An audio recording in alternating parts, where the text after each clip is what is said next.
The 2022 World Cup has come to the final stage. Is the team you're rooting for still in the game? Today, let's talk about football.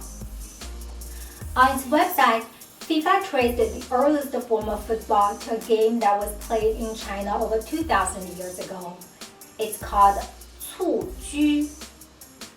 Cu means to kick, and this is a Ju. Cuju means to kick the ball.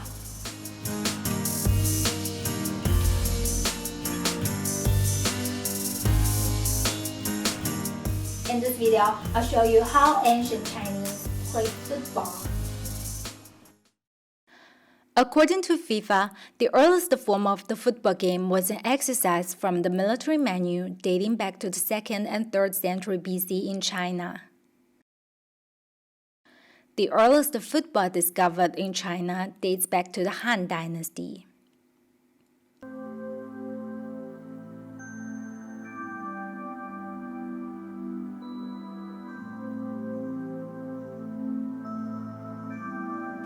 In my impression, women in the Han Dynasty were quiet and gentle, but men were masculine. Han Dynasty was one of the only two dynasties throughout Chinese history that achieved the victory against the nomadic people. The Han troops adopted active attacking strategies and expelled nomadic Shunu people from North China and the Mongolian steppe. The Silk Road was established thereafter.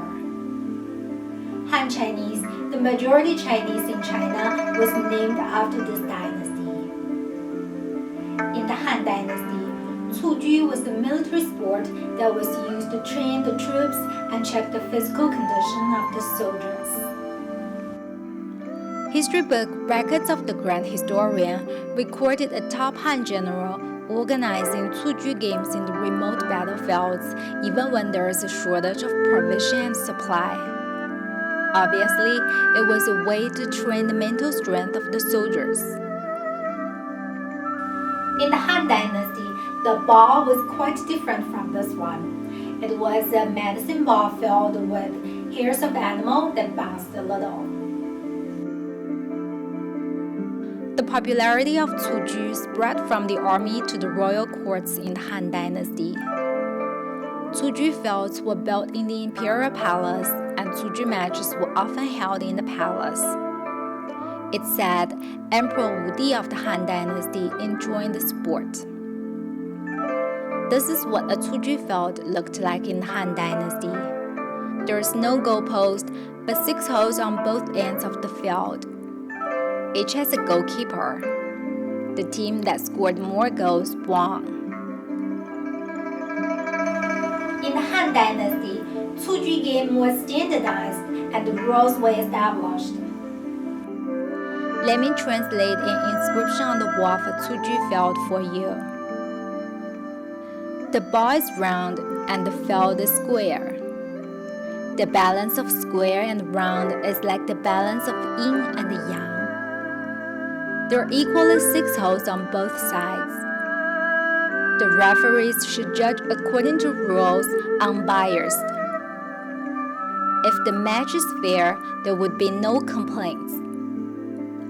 Judging the match should be fair, so is ruling the country. It seems like the article was written for the emperor to read. It tried to remind the emperor to be fair in ruling the country. From the article, we could tell rules and arbitrations were already imposed in Cuju games in the Han Dynasty.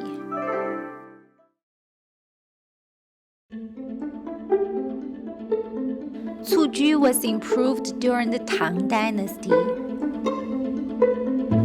First of all, feather-stuffed balls were replaced with air-filled balls.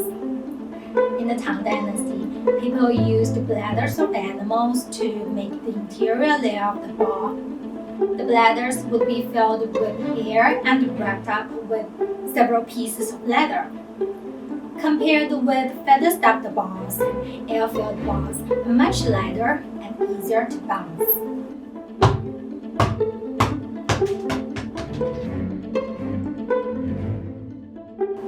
The form of the game also changed a bit. Previously, there was no goalpost in the field, only 12 holes on the ground.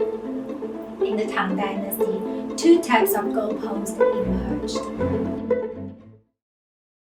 One consisted of a small network attached to the end of two bamboo canes with an opening. It was installed in the middle of the field and was shared by two teams. There were no goalkeepers. The other type has a goalpost on each side of the field. Isn't it so similar to today's football field? Chang'an, the capital city of the Tang Dynasty, had a lot of Cuju fields in the backyards of large mansions. Cuju became popular in the upper class.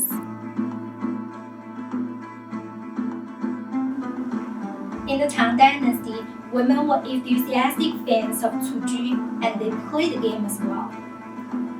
The Tang Dynasty had a strong nomadic heritage. The wives of the early emperors were Xianbei, a nomadic people that once conquered North China and established their states in North China. Mulan lived in such state and joined the army for her father.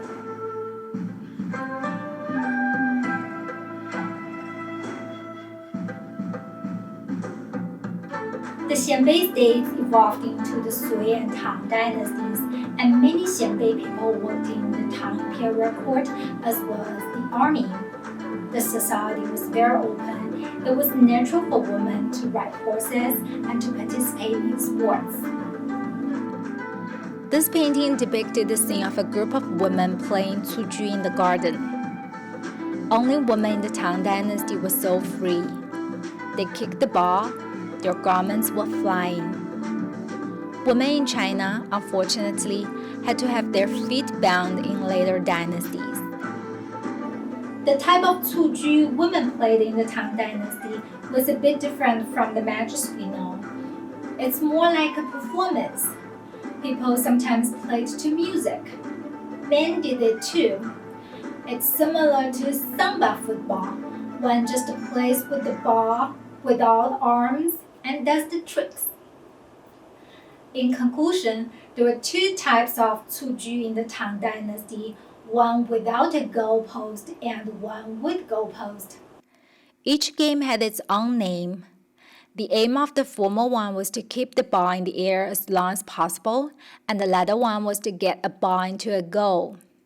The latter one also had two types, with one goal in the center or two on each end like today's football field.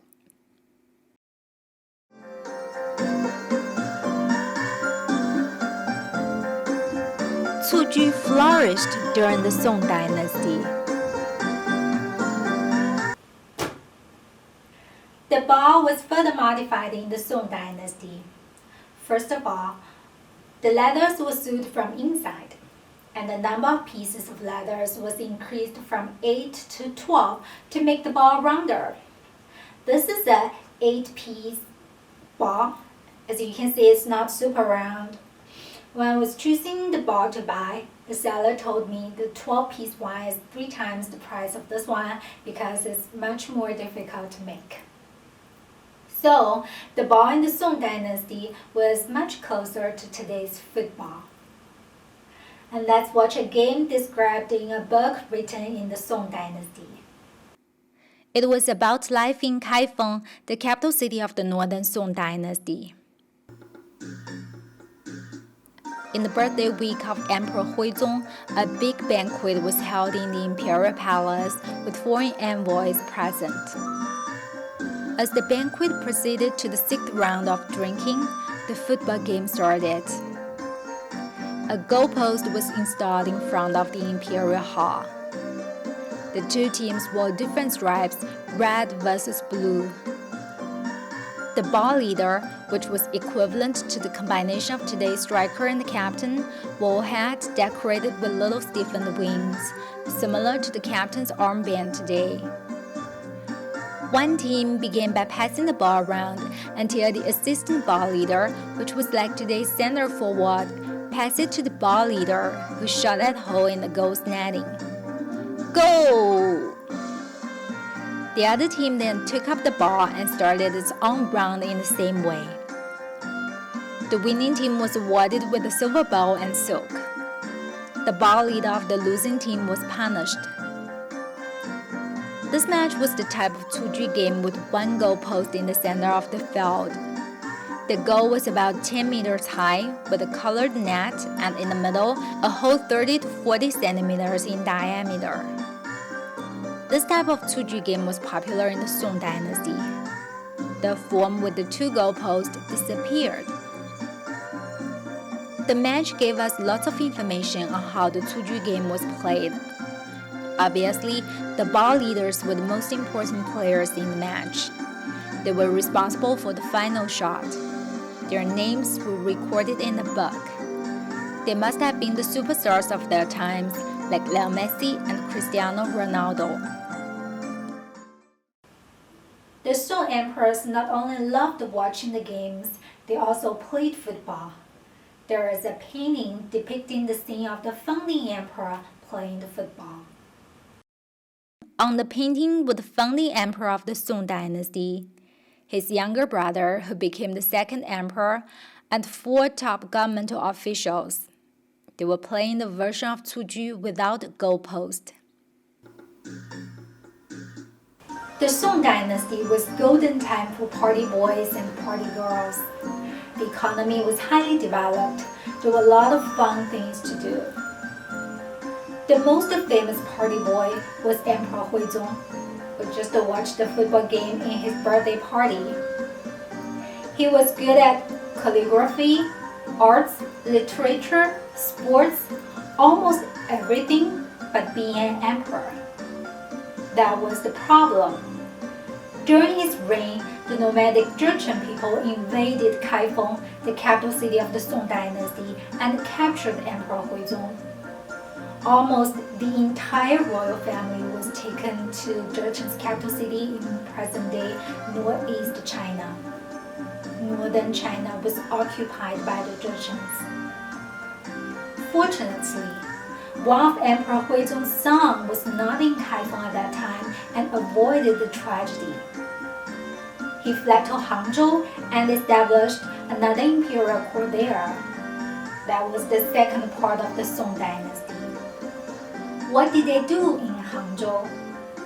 Plotting on recovering the lost territory? No. Keep partying and keep drinking. Chinese football reached its heyday. The Song Dynasty had the smallest territory and the weakest military force in Chinese history. On the other hand, it was the wealthiest period. Culture and arts reached the peak of prosperity.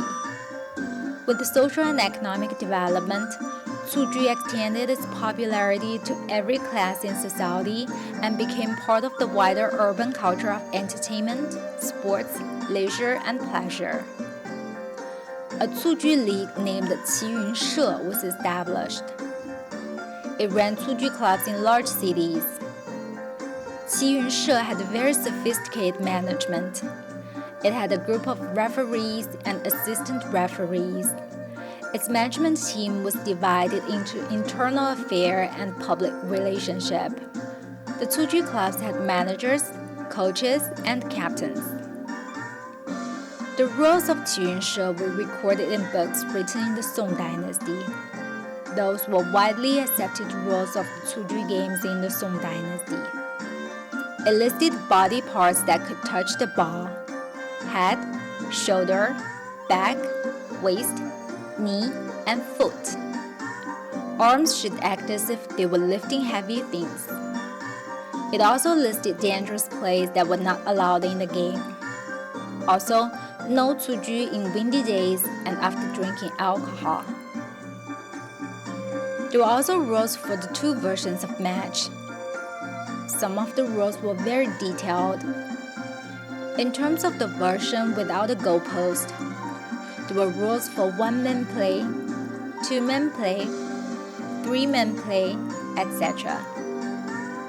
Each year, Qiyun She organized a national champion for its clubs to participate.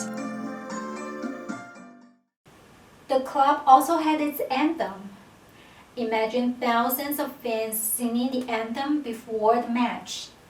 It would be similar to the scene in Santiago Bernabeu when fans are singing Madrid, Madrid, Madrid, a la Madrid, y nada más, a la Madrid. All these evidence show that Chinese football had a sophisticated league, clubs, rules, and fans more than 1,000 years ago. How did all these disappear? In the 13th century, the Mongols conquered the Song Dynasty. The party of the Song Dynasty was ended once again by another nomadic people. This time, it was ended forever.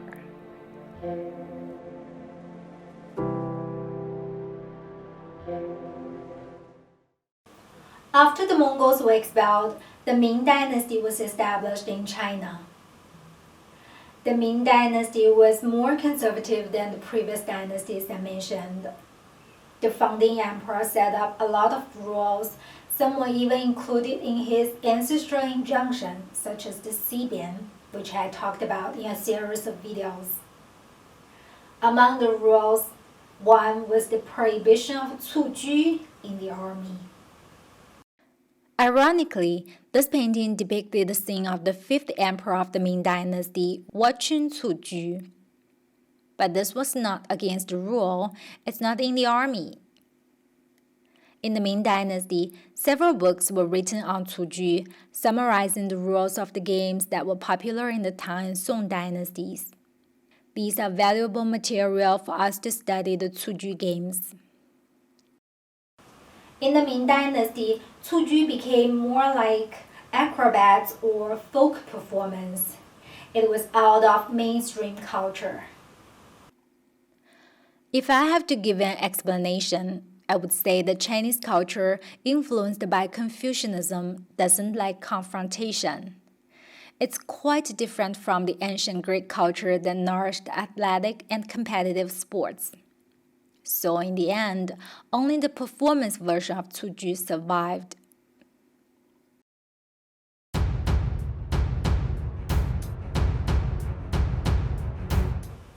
The last imperial dynasty in China was established by nomadic Manchu people.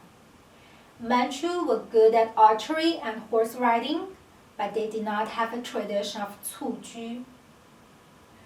The Qing dynasty was even more conservative than the Ming dynasty. Sports were not in the life of most Han Chinese. What's worse, in the 19th century, as the Brits invented contemporary football, they also sold opium to China. Large portion of the population were addicted to opium and vigorless. No strength to do any kind of sports. Who invented football? The Brits invented the contemporary football that's defined in Sheffield in the 1860s. But Chinese started playing football thousands of years ago. I think the article on FIFA's website offers a comprehensive answer that could be accepted by everyone. It's not accidental that the Brits invented the contemporary football. Sports sometimes reflect the rising and falling of nations.